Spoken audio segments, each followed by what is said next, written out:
Ang pagmamahal, hindi nakasentro sa sarili ang pag-iisip.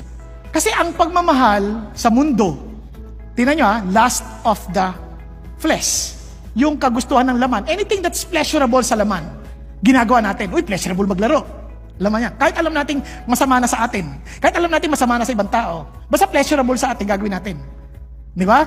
Yun naman, lust of the eye. Pleasurable sa mata. Kahit alam mo ng bagay na hindi naman tama. Pero gustong-gusto na bata natin. Parang ansaya natin. Wow. Parang naubos ang oras natin sa kakatingin sa Lazada. Dahil, wow, ang ganda-ganda nito. Ang ganda. Parang lust of the eye.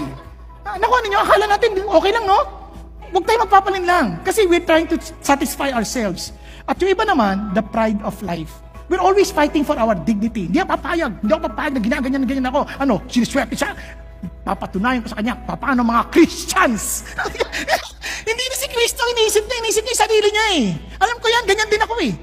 Kaya alam ko pag nagkakasala ako, nasa kasalanan ako, alam ko kasi ang sentro ko, sarili ko eh.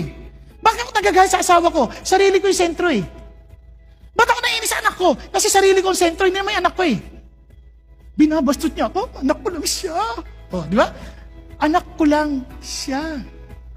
Pero yung sarili mo, inisip mo eh. Ay, yung mga anak naman, tatay ko lang, kung tatay siya, sobra na siya ha.